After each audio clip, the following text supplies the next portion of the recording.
Good morning guys!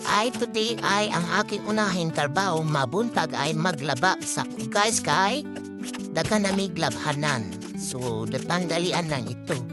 So ako sang gibutang ag sabon tapos para siya makuan. Tapos ako ni siyang gibutangan to perfume para siyang downy dito sa amin.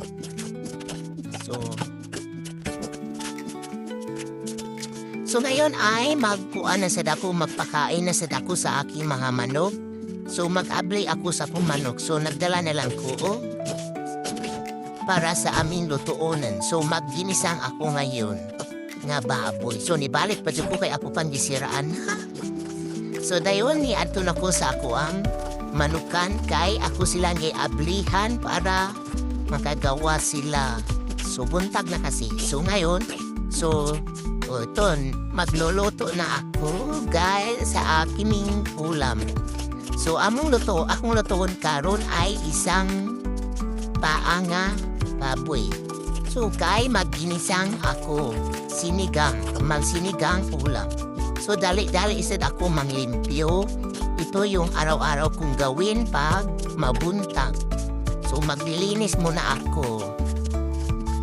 Maglinis.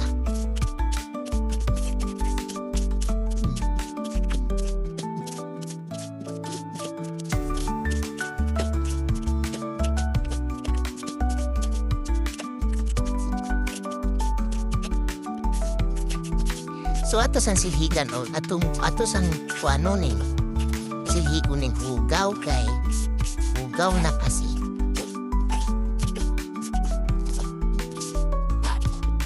So tapos na ako sa sala, dito naman ako sa aking kusina maglilinis para wala siyang hindi siya hugaw.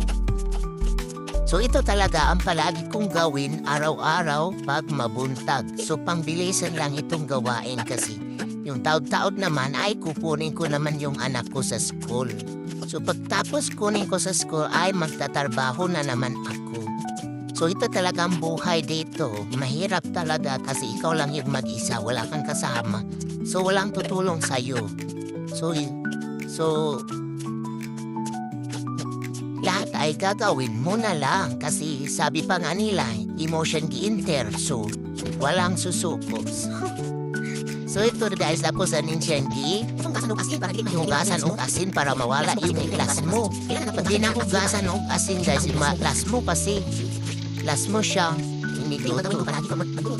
So ako siyang hugasan o asin o taman. So ngayon mag-ad-ad naman ako ng lamas para sa ating sinigang na ulam. So ad-ad ako sibuyas, ahos, at may luya din ito. May luya siya.